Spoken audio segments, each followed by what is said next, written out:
All right, guys, it's time to turn the page on the 2023 season and that Packers loss, a 10th straight, unfortunately, and look ahead to the future. Our offseason coverage here on Chicago Bears Now starts literally this second, and if you want to be a part of it, hit that subscribe button. We appreciate everybody who helped us get to 84,000 subs on the channel during our watch party yesterday. Let's get to 85,000 as soon as possible. Coming up next, perfect offseason plan for your Chicago Bears.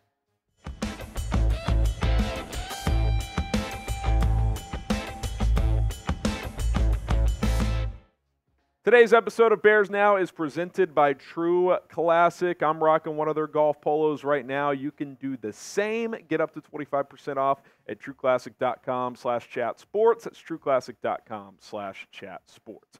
All right, we're going to dive into my perfect offseason plan here, a 10-step plan that I put together. Obviously, some of these bullet points are more important than others, but I do think if you do a lot or all of these things, you're going to be a team that's ready to win at a high level very, very quickly. Number one, yes, I am in the camp of firing Matt Eberflus and Luke Getsy. Obviously, if you fire Matt Eberflus, Getsy's going to be gone too because you're changing head coaches. But I do just want to make that clear that this pairing is just not getting it done at a high enough level, in my opinion. We'll get to Flus in a second. Getsy hitting the road is a no-brainer. And look, if you ask me at this exact second at 10:20 a.m. on Black Monday in the NFL, I would guess Flus does return. But for me, I would move on from both. But I do expect Getsy to be gone. We just didn't see enough progress from the offense, the situational play calling. You look at some of the offensive rankings here. Sure, it's improved, 20th in total yards per game. Scoring is top 20, okay. Passing still not very good. Third down red zone, top half. But when you're not getting into the red zone that often, that's also a skewed stat as well. Yes, he's put together a good running attack. That's been top 5 in both of his 2 seasons as his team's offensive coordinator. But you got to be able to throw more consistently in this league. And sure, you could point to Justin Fields for some of that. But before I get to the Flus part of this discussion, my main thought on Getsy, and I've said this for weeks now, is he's got decent plan A's. He's got decent game plans. When teams force him to adapt, when he has to adjust to the game on the fly, he doesn't find solutions nearly often enough. That was on full display as I knock over my mouse here against the Packers. So I think firing Luke Getsy is pretty obvious and a move I would expect to happen. But I would also fire Matt Eberflus. And the main reason why is, yes, and I've given him credit for this. He's kept this team together amidst a lot of chaos. 2 coaches being fired / having to resign due to HR violations. Starting 0-4, finishing 7-6 over the final 13 games. Yeah, he deserves credit for those things. And the defense has gotten better. But he's had clear shortcomings, none more clear than the fourth quarter collapses, which to me, when you collapse over and over again like this, that's on the head coach largely. He's got to have the mentality within this football team of, hey, we're going to step on a team's throat when we've got them beaten. And they couldn't do it against Denver. They couldn't do it against Detroit. They were unable to do it against Cleveland. And when you really analyze the team this year and you go through the schedule game by game, win by win, Eberflus to me had one notable win this year. The win at home against Detroit, which I don't want to take anything away from that win. It was a great win. But Jared Goff also historically struggles at Soldier Field and in cold weather in general. So let's not act like this was some insane win. And by the way, that was during the Lions' kind of month slump of the year. Again, I'm not taking anything away from it, but you look at the other 6 wins. 4 of them are against teams that have already fired their coach. Washington fired Ron Rivera. Vegas fired their coach. Obviously, you've got Carolina, who fired their coach. And I can't even think of the 4th one. You lost to a team that fired their coach, the Chargers as well. And there's the Falcons. Thank you, Trace. They just fired Arthur Smith. So, and 2 of your other wins are against Josh Dobbs when he started to fall apart, by the way. You barely beat him. And against Arizona. So, you look at this and you're like, you only won one really kind of notable game. So how great was this improvement this year? Yes, it's improved. But I actually don't think it's that insane of a jump that this team made overall. Now, who would you fire? If you'd fire Matt Eberflus, type ME. If you'd fire Luke Getsy, type LG. If you'd fire both, type B for both. Let me know in the comments section. Lots to go here on our 10-step plan here, but we do have to tell you guys a little bit more about True Classic. It's a new year and a perfect time for a new you when it comes to your wardrobe. Get the confidence to tackle those 2024 resolutions. Out with the old, in with the new, with your closet and your clothing. True Classic is just that. It's classic, clean clothing. They don't have crazy designs, but you're going to be looking fresh. You're going to be feeling comfortable because their clothes show off all the right parts of your body, whether you got a six-pack or you got a bit of a beer gut like I do, but maybe you're getting back in the gym this new year like I have been the last few days. They got nice workout clothes as well. Polos, jeans, hoodies, workout T-shirts, regular T-shirts. They got you covered. You can get in bulk as well, 3-pack, 6-pack, 9-pack of their polos, jeans, shorts, and everything else. Go to trueclassic.com/chatsports. That's going to get you 25% off with that /chatsports, the code there. trueclassic.com/chatsports. Check the comments, check the description of this video to get started with True Classic. Okay, hire Jim Harbaugh. If you're firing coaches, you got to hire a coach. And look, there's a lot of Jim Harbaugh buzz going on right now. He is about to coach in either the biggest or second biggest game of his life here in about 8 or 10 hours as Michigan takes on Washington, the national championship game. But it's pretty clear that Harbaugh wants back in the NFL. And to me, it's so obvious. If you're the Chicago Bears, you are a team on the rise. You are a team that with slightly better coaching and execution in key moments this year, you probably could have been a playoff team. Harbaugh is an obvious upgrade from Matt Eberflus. Again, this almost isn't even about Matt Eberflus. This is more about there is a guy out there that wants back in the NFL that I have been given reason to believe that he would be very interested in this job. I have been told that. Why would you not at least pursue that option? At least look into it. If you do background, you do homework, you interview him, and you decide you don't want to hire him, fine. At least go through that process, though, with Jim Harbaugh. Like, he's a winner everywhere he goes. Doesn't matter if it's little old San Diego, University of San Diego. Doesn't matter if he's resurrecting Stanford, the worst Power 5 college football program at the time. Doesn't matter if it's the 49ers, more on his tenure there in a second. Doesn't matter if it's Michigan, which there were a couple of tumultuous years there, but 3 straight Big Ten championships. Now he's playing for a national championship. He's beaten Ohio State 3 years in a row. Oh, and if you're wondering, well, can a college coach win in the NFL? He's done it. Look at his 49ers tenure. His first year he was there, he went to an NFC championship game. He won the NFC West twice. He almost won a Super Bowl. He did all of that in 4 years. Like, let's be real. Let's be honest. If Jim Harbaugh was the head coach of the team this past season, 2023, the Bears would have made the playoffs, in my opinion. I really do. Now, I can't prove that, but you think all 3 of those fourth quarter collapses happen if Harbaugh's the coach? You think you would have gotten swept by Green Bay in as ugly of a way as you did under Harbaugh? I don't. I've given Matt Eberflus kudos and credit for keeping this thing together. But if you can get Jim Harbaugh, that should be a no-brainer. Like, I don't know why you wouldn't consider going down that route heavily if you're Kevin Warren and Ryan Poles. And I get the history with Kevin Warren and Jim Harbaugh in the Big Ten, but, like, come on, man. You talk about wanting to win multiple championships. Close your eyes. Do you think Matt Eberflus is a guy that can do that? I don't think he is. I think he's a decent head coach and a really good coordinator. I think Jim Harbaugh is a hell of a head coach, and I think next year you get him, you could win the NFC North. All right, number 3. Then Jim Harbaugh, along with Ryan Poles, make the quarterback decision. If Jim Harbaugh comes in here and says, hey, I want to keep Justin Fields, I have big plans for him. I turned Colin Kaepernick into a Pro Bowl caliber quarterback, and he has way less talent than Justin Fields. Cool. If he says, hey, I want to draft Caleb Williams, awesome. Now, the one thing I would not let him do is draft J.J. McCarthy, who he loves, number 1 overall. Now, if there's a trade-down scenario where you want to get him, sure, that's fine. But I would trust Harbaugh's input. He has developed quarterbacks. He understands offense. And by the way, his style is what has worked in Chicago in the past, being a physical football team, but you have to match that with better quarterback play. And we know Harbaugh can do that as well.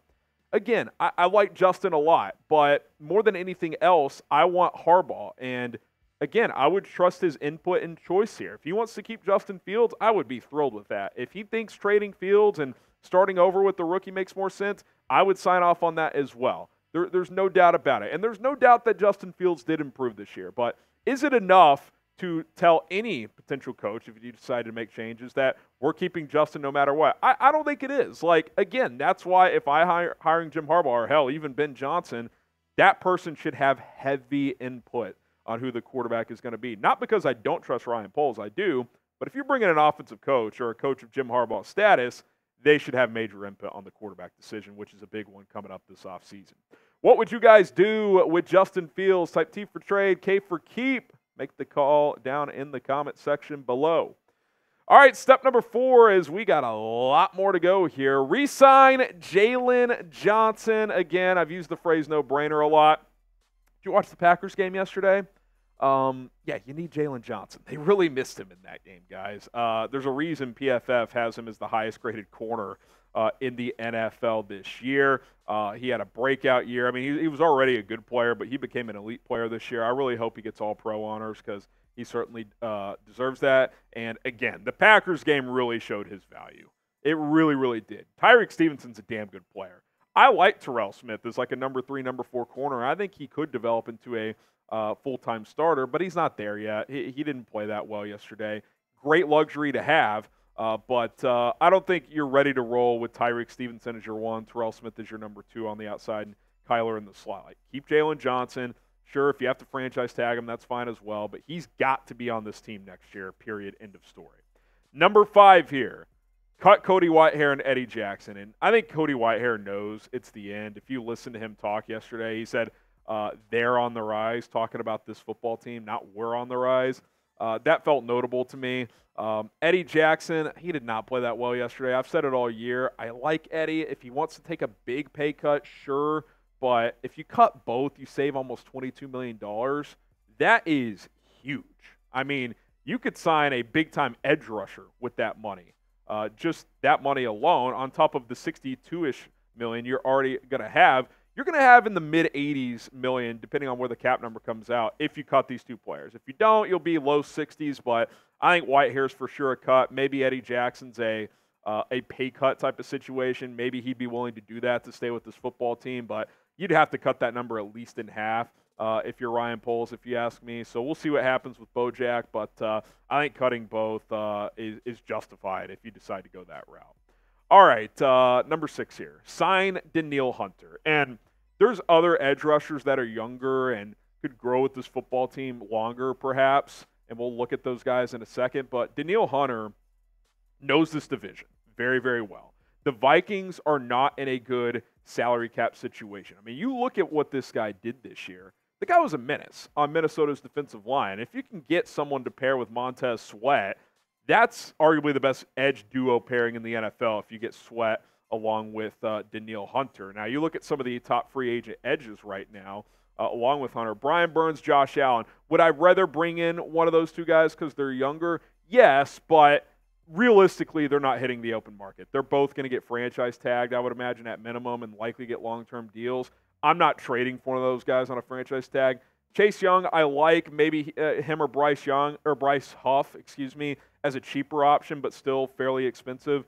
Could make some sense for this football team. But what's notable about Danielle Hunter is when they redid his deal last year, part of the deal was the Vikings can't franchise tag him this offseason. So if they're not willing to pay big money, which is something he's going to get, then you can get him. Like, he's actually gettable, which is why I mentioned him, and I think a guy that I would love to bring in here.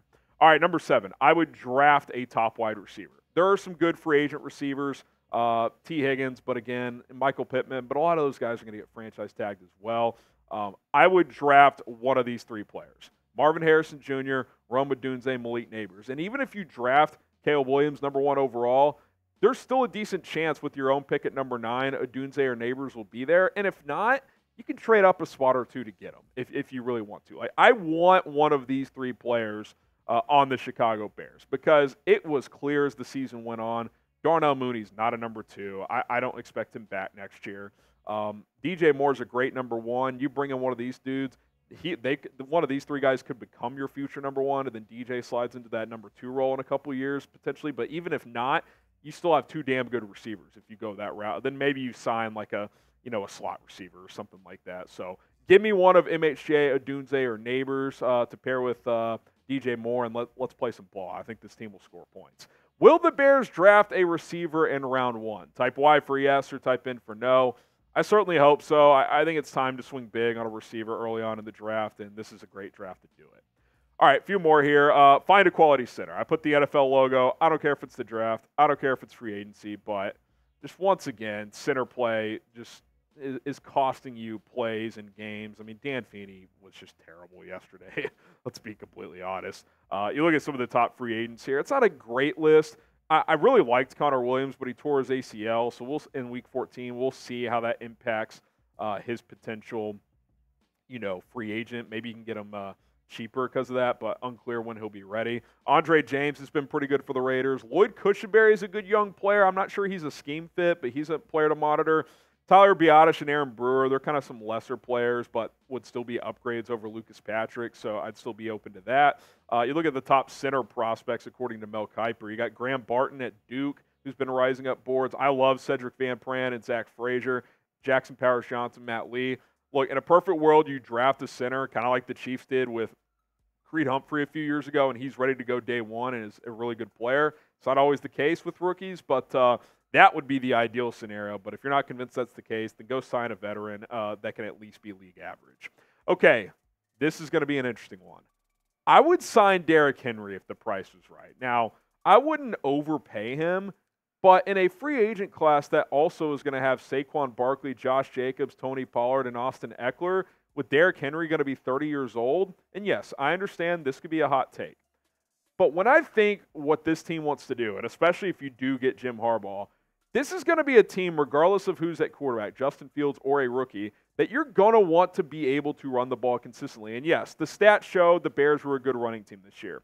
But if you go look throughout the season, the running back production was actually very up and down. And I like Khalil Herbert, and I still think Roschon Johnson is going to be a good player. But Derrick Henry on a 1 or 2 year deal to be that physical downhill runner, guys, he's still good, man. He almost had 1,200 yards this year and had 12 touchdowns on a Titans team that was bad. Like, he is still a damn good player. And can you imagine him like in November, December, January? It's getting cold in Chicago, trying to tackle this guy, wearing opposing teams down in winter football in the NFC North. Like, Derrick Henry, I think, would be a great fit for this team on a 1 or 2 year deal. It's an upgrade at running back. Have Khalil Herbert be your change of pace back next year. Roschon Johnson can handle some third down duties. There's your running back trio. 1 year, $10 million. 2 years, $18 million. I'd be in, man. You got the cap space to do it. I know you. I don't love investing big time in running backs, but on a 1 or 2 year deal, I would absolutely sign off when it comes to Derrick Henry. And then lastly here, you got to upgrade at tight end 2 over Robert Tonyan. Cole Kmet's a hell of a tight end 1. Really good player. But the Robert Tonyan experiment failed. They tried to bring him down from Green Bay. Had some good years there. I expected him to be, a 3 to 5 touchdown guy, maybe have 300 to 500 yards. I don't even know if I think he may have barely hit 100 yards receiving on the air. That was not a good enough signing for tight end 2. Now, if he's your tight end 3 next year, sure. But honestly, if Mercedes Lewis wants to play another year, bring him back as tight end 3. He's a hell of a blocker. And then upgrade at tight end 2, whether it's in free agency or in the draft. Hunter Henry's available. Bring him in as a tight end 2. I'd be down for that. So keep that in mind. All right, you're in charge. You're Kevin Warren, Ryan Poles, whoever. What is the first move you would make? Me? I'm firing the coaching staff. Like, I'd say, hey, thank you. We've improved. We're ready to go win at a high level, though. We don't think you guys can do that. So I would change coaches, and then I would start doing all these other things that I put together on this perfect offseason plan. 10-step plan. I know this was a longer video, but there you have it. It starts with firing Eberflus and Getsy, and then it ends all the way with upgrading it tight end 2. A lot of detail here. Really wanted to go through it all, and I think this was outlined pretty well.